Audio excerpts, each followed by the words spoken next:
नमस्कार दोस्तों, मेरा नाम निपुन जोशी है और आज इस वीडियो में मैं आप लोगों के समक्ष भारत के जाने माने उद्योगपति, बिजनेसमैन, इंडस्ट्रियलिस्ट अनिल अंबानी की कुंडली का विश्लेषण करने वाला हूं। देखिए दोस्तों, जैसा कि अब जब तक शायद मैं वीडियो अपलोड करूंगा, भारत में तो संडे हो चुका होगा, लेकिन अभी कनाडा में यहाँ स्टिल शनिवार ही है। तो मैंने सोचा तो ये था कि मैं आप लोगों के साथ अपने काम से फ्री होकर जब घर पहुंचूंगा तो शनिदेव की महिमा, शनि ग्रह का कोई मंत्र अपने फेसबुक पेज पे शेयर करूंगा। पर तभी एकाएक मैंने जो एक न्यूज़ अपडेट्स की जो एक ऐप इंस्टॉल कर रखी है, वहां पे जो मैंने अपडेट देखी, वहां पे अनिल अंबानी की लाइफ में, उनके बिजनेस में जो भी अभी कायोस अभी मचा हुआ है, उसकी मैंने न्यूज़ देखी। तो जिसकी वजह से मेरे मन में ये एक क्यूरोसिटी, एक जिज्ञासा जागी कि मैं उनकी कुंडली को क्यों ना देखूं कि जो इंसान इतने इन्फ्लुएंशियल परिवार में उनका जन्म हुआ है, खुद भी वो बिजनेस जगत में अपने को प्रूव कर चुके हैं, लेकिन इतना जो कहते हैं नाइटमेयर, इतना ज्यादा बड़ा मिसफॉर्च्यून आपके फाइनेंशियल प्रोस्पेक्ट में कैसे आ सकता है। तो जिसकी वजह से जिज्ञासा जागी, तो मैंने उनकी कुंडली देखी और उनकी कुंडली में काफी जवाब मिले, जो कि कहीं ना कहीं, जैसा कि मैंने आपको बताया, अभी कनाडा में तो देखिए शनिवार ही है, तो शनिदेव की जो उनकी कुंडली में स्थिति थी वो कहीं ना कहीं उनके लाइफ में होने वाले इवेंट्स के साथ बिल्कुल सिमेट्रिकल बैठ रही थी। तो पहले मुझे लगा कि मैं सिर्फ एक रिटन पोस्ट के तौर पे इसको शेयर कर देता हूं, लेकिन उसके बाद इतनी ज्यादा इंसाइटफुल इंफॉर्मेशन इनकी कुंडली में दिखी, तो जिसकी वजह से मुझे लगा कि इस इंफॉर्मेशन को आप लोगों के साथ, एस्ट्रोलॉजी के प्रैक्टिशनर्स, एस्ट्रोलॉजी के जो रिसर्चर्स हैं आप लोगों के साथ एक वीडियो के माध्यम से थोड़ी कॉम्प्रिहेंसिव तौर पे इंफॉर्मेशन के साथ ही शेयर करनी ज्यादा जरूरी है। तो जिसकी वजह से दोस्तों आज हम लोग इन्हीं की कुंडली का विश्लेषण करने वाले हैं। मेरी किसी भी तरीके की इनकी जीवन के साथ कोई बायसनेस नहीं है और इनके जीवन पे मैंने इतनी ज्यादा रिसर्च भी नहीं करी है। जो कुछ भी इनकी कुंडली से मुझे पता चला है और जो इनकी फाइनेंशियल जो भी स्टेट चल रही है, सिर्फ उसी के बारे में मुझे ज्यादा जानकारी है। तो ठीक है दोस्तों, पहले मैं आप लोगों को इन शॉर्ट इनकी लाइफ के जो फाइनेंशियल बिजनेस के जो प्रोस्पेक्ट हैं, जो अप्स एंड डाउन्स आए हैं, उसके जो हाईलाइटेड फीचर्स हैं, पहले आपको उसके बारे में बता देता हूं। तो जैसा कि आप लोग जानते हैं कि ये भारत के जाने माने उद्योगपति, बिजनेसमैन, इंडस्ट्रियलिस्ट धीरू भाई अंबानी के सुपुत्र हैं। ये और इनके भाई मुकेश अंबानी, इनके बीच धीरू भाई अंबानी जी के निधन के बाद तकरीबन जो वर्ष था 2002 था, उस समय जो उनके नेट एसेट जो वर्थ थी, जो रिलायंस कंपनी की, जो तकरीबन 28,000 करोड़ थी, तो उसको डिस्ट्रीब्यूट करा गया था इक्वली अनिल अंबानी जी और मुकेश अंबानी जी के बीच में, जिसमें मुकेश अंबानी जी के पास आया रिलायंस इतने बड़े कॉन्ग्लोमरेट का oil business and I guess Indian petrochemical business. तो अब ऑयल, इंडियन पेट्रोकेमिकल और रेल आया मुकेश अंबानी जी के पास, और अनिल अंबानी के पास आया रिलायंस कॉन्ग्लोमरेट का टेलीकॉम बिजनेस। आप टेलीकॉम की बात करें, एनर्जी की बात करें, कैपिटल की बात करें, नेचुरल रिसोर्सेज की बात करें, तो ये सारा जो बिजनेस का जो एस्पेक्ट था वो सारा आया अनिल अंबानी जी के पास। कहीं ना कहीं इनके पास इनका जो लाइफ पार्टनर है, उनका फिल्म जगत से वो जुड़े हुए हैं, तो जिसकी वजह से फिल्म टेलीविजन इंडस्ट्री की तरफ इनकी कहीं ना कहीं उस तरफ इनका रुझान थोड़ा ज्यादा था, जिसकी वजह से इन्होंने एड लैब्स लॉन्च करा, उसमें इन्वेस्ट करा। और ये भी कहा जाता है कि स्टीवन स्पिलबर्ग के साथ भी इन्होंने किसी एक वेंचर में इन्होंने इन्वेस्ट करा था। वो बात अलग है कि बाद में जब इनके जीवन में एक के बाद एक बिजनेस में जो क्राइसिस आने शुरू हुए, तो इनको बिग सिनेमा, अपने काफी जो वेंचर्स थे, इनको सेल आउट भी करने पड़े। तो ये दोस्तों एक ब्रीफ सिनॉप्सिस था, मैंने आप लोगों को बता दिया। एक बड़ा बिजनेस एम्पायर, जो कि आप में से जितने भी इकोनॉमिस्ट होंगे, बिजनेस एक्सपर्ट होंगे, आप लोगों ने इनकी लाइफ को एक केस स्टडी के तौर पे अध्ययन तो आप लोगों ने जरूर करा होगा कि भाई एक जो बिजनेस का जो इक्वल डिस्ट्रीब्यूशन होने के बावजूद भी आज हाल ये हो गया है कि अनिल अंबानी जी की जो नेट वर्थ है दोस्तों, वो 0.5 बिलियन रह गई है, जो कि उनके भाई का जो सिर्फ जो उनका मेंशन है, जो एंटीला है, वो उसके बराबर भी नहीं है, रादर उससे भी कम है।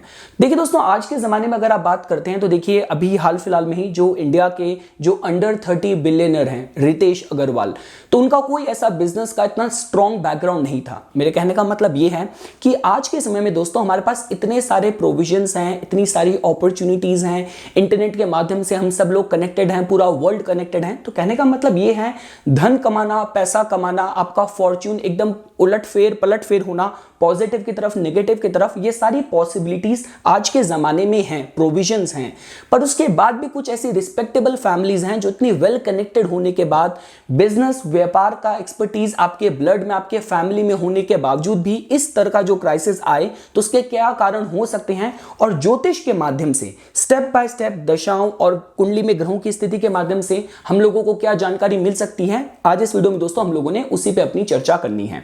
तो ये हो गया दोस्तों जो कुछ भी एज ए इंट्रोडक्शन मैं आप लोगों को बताना चाहता था। आप इसमें मेरी इस बताई हुई इंफॉर्मेशन पे पूरी तरीके से रिलाई मत कीजिए, क्योंकि मैंने बस एक कर्सरी नजर ही देखी थी। आपको अगर ज्यादा इंटरेस्ट है तो आप गूगल में इनके एक्चुअल नेट एसेट वर्थ और बिजनेस में जो भी इनके अप्स एंड डाउन्स आए हैं उस पे गूगल पे रिसर्च कर सकते हैं। अब हम लोग आ जाते हैं हमारे एस्ट्रोलॉजी के पार्ट पे। तो देखिए दोस्तों, जैसा कि मैंने आपको बताया, जिस चीज ने मुझे इनकी तरफ थोड़ा आज के स्पेसिफिकली आज के डे के हिसाब से जिसने मुझे इनकी तरफ प्रेरित करा वो ये था कि शनिवार का दिन और शनिदेव की इनकी कुंडली में क्या स्थिति, क्या कंट्रीब्यूशन है। तो देखिए दोस्तों, अब मैं इनके चार्ट को रीड आउट करना आप लोगों के सामने शुरू करता हूं। तो इनका जो जन्म हुआ था दोस्तों वो इनका हुआ था मकर लगन में। सबसे पहले हम लोग देखेंगे इनके लगन चार्ट को। तो मकर लगन में जन्म हुआ। तो जब भी हम लोग मकर लगन की बात करते हैं, मकर लगन के जो जातक होते हैं, आप स्ट्रक्चर की बात करें, अथॉरिटी की बात करें, ऑर्डर स्ट्रक्चर की बात करें, शनि ग्रह की जो स्टेटस ड्रिवन राशि है दोस्तों वो मकर ही है। कुंभ के पे जब हम लोग पहुंचते हैं तो वहां पे इनोवेशन, वहां पे साइंस, वहां पे ह्यूमैनिटेरियन पना आ जाता है। लेकिन शनि की जो अथॉरिटी अपने को व्यक्त करती है वो कहीं ना कहीं मकर पे व्यक्त करती है। तो मकर इनका दोस्तों लगन हो गया, जिससे हमें पता चलता है कि कहीं ना कहीं पावर अथॉरिटी की तरफ तो ये ललायत जरूर रहे होंगे। अब इसके बाद इंपॉर्टेंट है कि लग्नेश की स्थिति कैसी है। देखिए दोस्तों, एक बात आप लोगों को पता होनी चाहिए, मैं इस बात पे हमेशा एम्फसाइज करता हूं कि आप लोगों को जो ध्यान देना है वो अपने ग्रहों को खुश रखने पे देना है। आपको अगर जीवन सुखी जीना है तो आपको अपने ग्रहों को सुखी रखना है। देखिए, मेरे कहने का मतलब ये है, हमें जो भी फल मिलते हैं ज्योतिष के माध्यम से देश काल पात्र लगा के मिलते हैं। सेम ही अगर कुंडली किसी बहुत बड़े व्यापारी की है और किसी बिल्कुल डेली वेज लेबर की है, उस ग्रह की दशा आएगी तो जो बहुत बड़ा व्यापारी होगा अपनी पात्रता, अपनी स्थिति के अकॉर्डिंग वो करोड़ों में कमाएगा, और जो डेली वेज लेबर है उसको शायद कुछ हजार रुपए का फायदा हो जाएगा। लेकिन उन दोनों की स्थिति के हिसाब से ग्रह दोनों को फल जरूर देंगे। उसी तरीके से दोस्तों देखिए, जब आप ग्रहों को सुखी रखते हैं, ग्रहों के उपाय करते हैं, तो कहने का मतलब यह है आप जिस भी स्थिति में होंगे आपका जीवन सुखमय बीतेगा।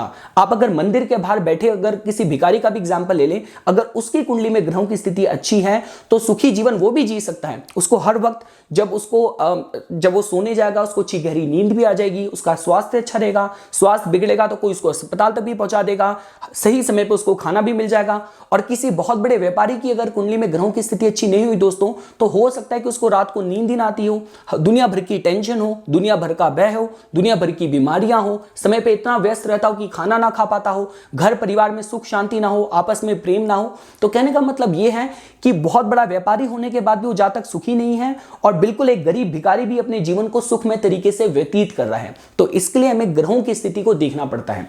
अब देखिए दोस्तों, जैसा कि मैं आपको बता रहा था, मकर इनका लगन है और लग्नेश की जो स्थिति है वो चलेगी इनके द्वादश भाव में। तो देखिए, द्वादश भाव कहीं ना कहीं देखिए दोस्तों लॉसेस का होता है। वैसे तो शनि ग्रह को हम लोग यहाँ का नेचुरल कारका की तरह जोड़ के देखते हैं, क्योंकि 12th हाउस लॉसेस का है। शनि ग्रह भी अपने में मिजरीज को, ट्रबल्स को, डिफिकल्टीज को रिप्रेजेंट करते हैं। लेकिन देखिए दोस्तों, देखने वाली बात है कि शनि ग्रह लग्नेश होके गए द्वादश भाव में है, लेकिन किस राशि में गए हैं? तो वो गए बृहस्पति की राशि में है, जिनके साथ शनि के जो रिश्ते हैं वो न्यूट्रल हैं। इसके बाद जो दूसरी चीज देखने की, ध्यान देने की है वो ये है कि जो धनु राशि है वो ओरिजिनल काल पुरुष कुंडली के 9th हाउस की ऊर्जा है। इसका मतलब जो पिता के भाव की ऊर्जा है। तो कहीं ना कहीं पिता का इनके जीवन में स्ट्रॉन्ग इन्फ्लुएंस होना था। लेकिन शनि ग्रह धनु के भीतर भी जिस दोस्तों नक्षत्र में गए हैं वो नक्षत्र इनका दोस्तों हो रहा है आपका मूला। तो देखिए, जब भी हम लोग मूला की बात करते हैं, मूला का मतलब ये होता है कि मूला के अंदर इतना कायोस, इतना इंटेंसिटी होती है कि सब कुछ एक बार में छीन लेने की भी क्षमता है मूला के पास। क्योंकि मूला का जो स्वामित्व है दोस्तों कहीं ना कहीं जाता है केतु ग्रह के पास, जो कि आपके पास्ट लाइफ कार्मिक, जिनके पास आपके पास्ट लाइफ के सारे डीड्स का जवाब है। इसके साथ साथ दोस्तों देखिए, दूसरी चीज ध्यान देने की यह है कि शनि ग्रह तो थोड़े से डिफिकल्ट भाव में गए हैं, थोड़े से डिफिकल्ट नक्षत्र में गए हैं, और उसके साथ साथ वो वक्री भी हैं। तो ये दोस्तों हम लोगों को यहां पे कहीं ना कहीं इस बारे में जानकारी मिली कि जो भी फैमिली फॉर्च्यून था किस तरीके से गवाया भी जा सकता है। आपने यहां पे दोस्तों स्थिति देखी। और देखिए दोस्तों, एक और बात ध्यान देने की यह है कि जब भी हम लोग शनि ग्रह की बात करते हैं, शनि ग्रह पॉलिटिक्स को, राजनीति को, मासेस को भी रिप्रेजेंट करते हैं। अगर आपकी कुंडली में शनि ग्रह की स्थिति मजबूत है, जो कि इनके केस में और डबल सिग्निफिकेंस ले लेती है, क्योंकि वो ग्रह इनके लग्नेश भी हैं। लेकिन कहने का मतलब यह है कि अगर शनि ग्रह आपकी कुंडली में मजबूत है तो आपको राजनीति से भी लाभ होगा।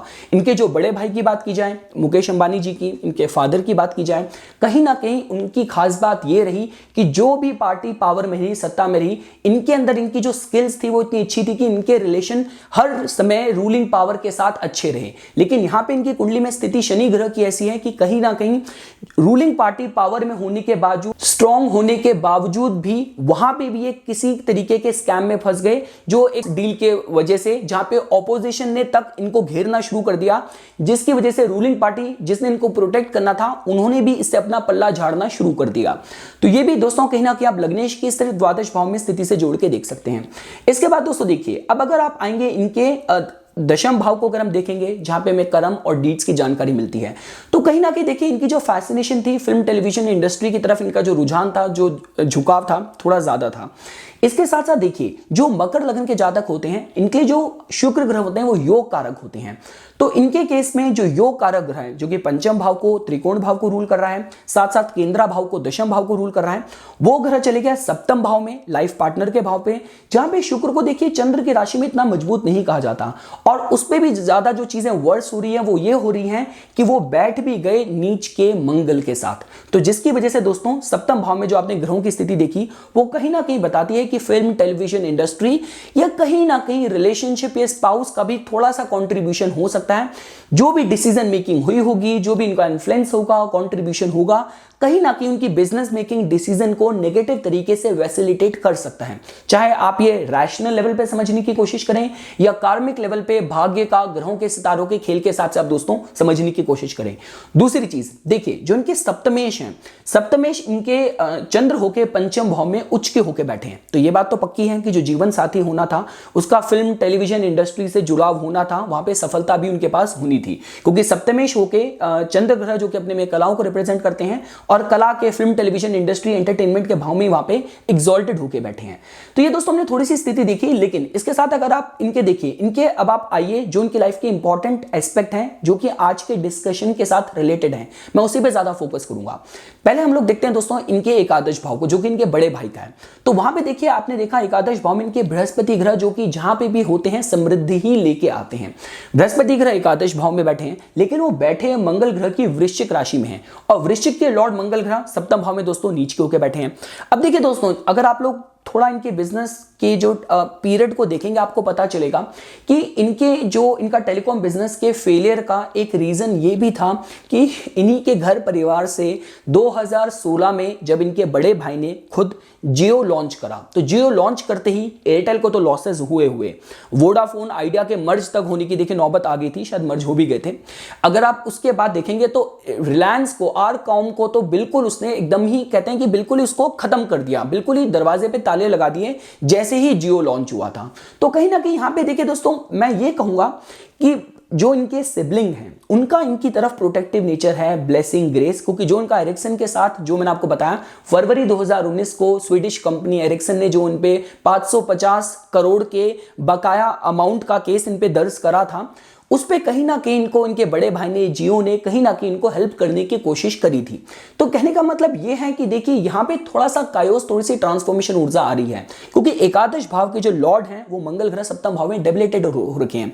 तो नो मैटर कि बृहस्पति अपनी शुभता देना चाह रहे हैं, प्रोटेक्ट करना चाह रहे हैं, लेकिन सीक्वेंस ऑफ इवेंट्स ऐसे हो रहे हैं कि उनके अपने इंडिपेंडेंट लिए जो निर्णय है वो उन्हीं के फैमिली मेंबर को उल्टा नुकसान भी पहुंचा रहे हैं। तो वहां से हमें नुकसान भी हो रहा है, लेकिन वहां से हमें सुरक्षा भी मिल रही है।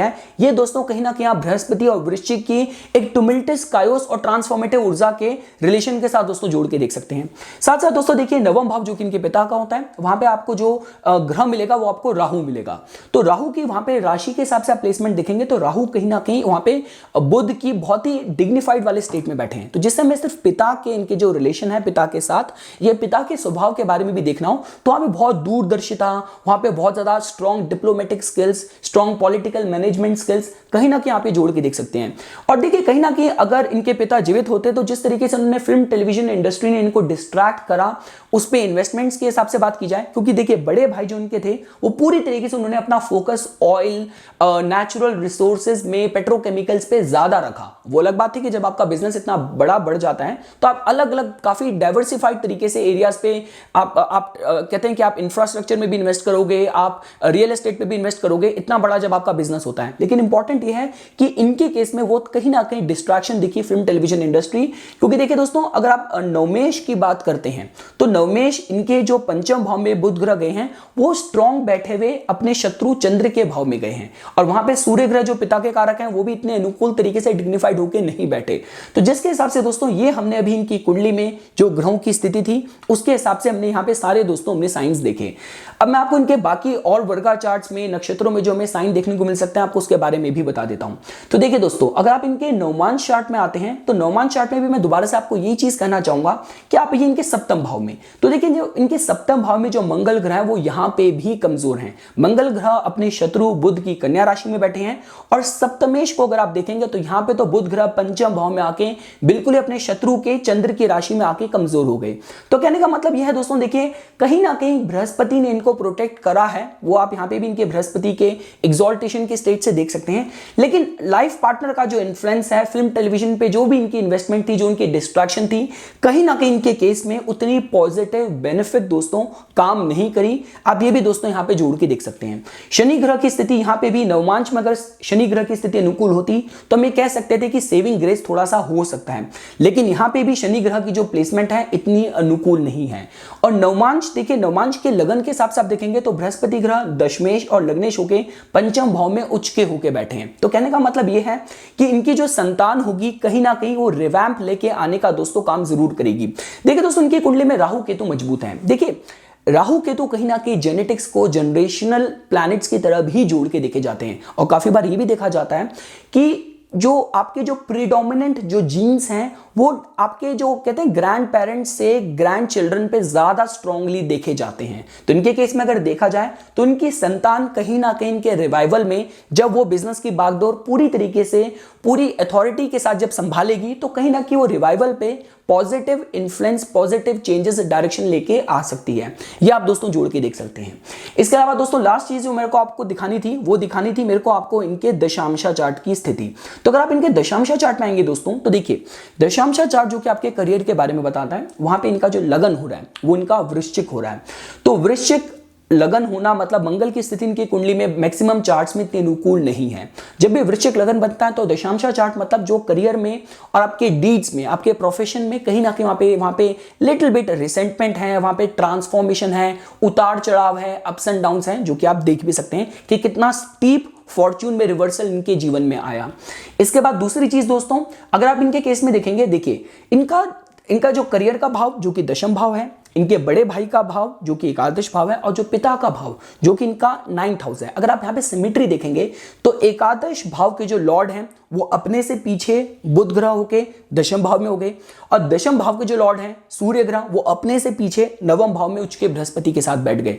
तो कहीं ना कहीं इनके जीवन की जो केमिस्ट्री चल रही है वो इन 3 एक्सेस में चल रही है, जो कि आप दोस्तों यहां पे भी जोड़ के देख सकते हैं। और दोस्तों देखिए, अब मैं सबसे ज्यादा जो इंपॉर्टेंट चीज है वो मेरे को यही बतानी है कि इनकी दशाएं जो इनके लाइफ में मैक्सिमम जो इवेंट्स हुए हैं उनको हम दशाओं के हिसाब से किस तरीके से जोड़ के देख सकते हैं। देखिए 2002 में इनका जो फैमिली बिजनेस था वो स्प्लिट हुआ था इक्वल तरीके से। 2008 तक तो ये एड लैब्स और काफी वेंचर्स में काफी कंपनीज को एक्वायर भी कर रहे थे, बिजनेस इनका फुल स्पीड से ग्रो कर रहा था, हर चीज हैप्पी डैंडी चल रही थी। लेकिन मेन जो फॉल स्टार्ट हुआ, चीजें सतह पे आनी शुरू हुई, वो 2014 से शुरू हुई। जो इनकी कंपनीज में जो बैंकरप्सी या जो बैंक्स को जो लायबिलिटी जो अमाउंट था वो 2014 से नोटिस होना शुरू हुआ था। अब दोस्तों देखिए, अगर आप सरप्राइज एलिमेंट देखेंगे इनकी दशा के हिसाब से, तो चूंकि इनका जो दोस्तों मैं आपको इनके नक्षत्र बताना भूल गया, इनका जो लगन नक्षत्र था दोस्तों वो इनका, पहले मैं आपको नक्षत्र बता देता हूं।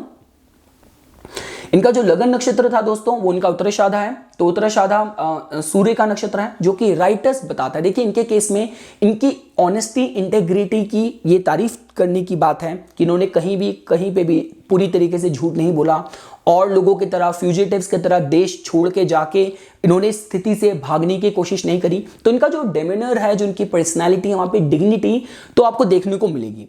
देखिए ये इतने ज्यादा कहते हैं पॉलिटाइज्ड नहीं हो पाए जितना इनको होने की जरूरत थी कि किस तरीके से पॉलिटिकल लिएजनशिप इनको मेंटेन करनी है। लेकिन उसके बाद भी कंडक्ट में राइटनेस, ऑनेस्टी आप यहाँ पे इनके लगन नक्षत्र उत्तराषाढ़ा से जोड़ के देख सकते हैं। इनका जो चंद्र नक्षत्र वो भी दोस्तों कहीं ना कहीं सूर्य का ही है। तो सूर्य जो कि अपने में पिता के कारक हैं, तो इनका जो चंद्र जो नक्षत्र है दोस्तों वो इनका कृत्तिका है। और अब देखिए ये आपको पता चल गया दोस्तों, इससे ही आपको कि इनका जो लगन नक्षत्र से हमें पता चलता है कि जो उनकी महादशा शुरू होनी थी विंशोत्तरी, वो इनकी सूर्य से ही शुरू होनी थी। तो सूर्य के बाद इनकी चंद्र, चंद्र के बाद मंगल, मंगल के बाद राहु। तो हमारी दशा के ऑर्डर में भी जो चौथी महादशा होती है वो सबसे शुभकारी कही जाती है। तो कायदे से देखा जाए इनका राहु बहुत वेल प्लेस्ड है। आपका बुध की जो उच्च की राशि है वहां पे राहु ग्रह की स्थिति है, तो राहु के पीरियड पे भी इन्होंने ग्रो करा। तो राहु का पीरियड भी इनका इतना खराब नहीं रहा, यहां तक कि बृहस्पति के पीरियड में भी इन्होंने ग्रो ही करा, क्योंकि बृहस्पति जो कि अपने में ग्रोथ प्रोस्पेरिटी को रिप्रेजेंट करते हैं वो इनके एकादश भाव में बैठे थे। लेकिन दोस्तों जो मेन कायोस और जो मेन डाउनफॉल स्टार्ट हुआ वो इनके लग्नेश शनि की दशा में शुरू हुआ, जो कि इनकी दोस्तों शुरू हुई 13 सितंबर 2014 से इनकी शनि ग्रह की महादशा शुरू हुई। तो अभी भी इनकी दोस्तों शनि की दशा चल रही है। शनि की महादशा इनकी 2033 तक चलेगी। और शनि के भीतर भी अगर आपको अंतरदशा समझनी हो दोस्तों, तो वो इस समय इनका सबसे डिफिकल्ट, सबसे सेंसिटिव टाइम चल रहा है, जो कि इनका शनि की महादशा के भीतर इनकी केतु की अंतरदशा दोस्तों भी चल रही है, जो कि चलनी है अभी जुलाई 2021 तक। तो ये जो भी दोस्तों इनका समय चल रहा है, कहीं ना कहीं देखिए, I do not want to sound कि मैं आपको चीज़ें बहुत ही एम्बिगुअस तरीके से, बहुत ही कवर करके बोलूं। मैं बिल्कुल ट्रांसपेरेंट तरीके से बोलूंगा। ये जो समय है कारावास योग वाली तक स्थिति के हिसाब से भी जोड़ के देखा जा सकता है। तो शनि के अंदर केतु की जो अंतरदशा है, केतु उनके तृतीय भाव में बैठे हैं और केतु इनके लग्नेश के नक्षत्र भी हैं, लॉर्ड भी हैं। तो जिस वजह से दोस्तों ये जो 4 जुलाई 2021 तक का जो इनका समय है, शनि के भीतर केतु के अंतरदशा, वो इनके लिए थोड़ा सा टेस्टिंग टाइम होने वाला है। हालांकि मैं तो ये कहूंगा कि जो शनि की इनकी पूरी महादशा है, वो कहीं ना कि इनके जीवन में जो डिफिकल्टीज हैं, जो ट्रबल्स हैं, वो पूरी तरीके से तो नहीं जाने वाले। वहां पे बीच बीच में थोड़ा सा सेविंग ग्रेस मिल सकता है, लेकिन उसके भीतर भी ये शनि के भीतर जो केतु का समय है, ये सबसे ज्यादा इनका डिफिकल्ट और टेस्टिंग टाइम्स होने वाला है, जिसको कि अगर इन्होंने सही तरीके से निकाल लिया, इस पीरियड को अगर इन्होंने निकाल दिया, तो आने वाले समय पे शायद कहीं ना कहीं इनको थोड़ा सा रिलीफ भी दोस्तों मिल सकता है। तो ये कुछ बातें थी दोस्तों जो आज मैं इस वीडियो के माध्यम से आप लोगों को ग्रहों का खेल हमारे जीवन में किस तरीके से परिस्थितियों को लेकर आता है, वही मैं आप लोगों के सामने प्रस्तुत करना चाहता था। इसी तरीके की वीडियोस की समय समय पे अपडेट प्राप्त करने के लिए कृपया करके मेरा YouTube चैनल सब्सक्राइब कीजिए और मेरा Facebook पेज लाइक कीजिए।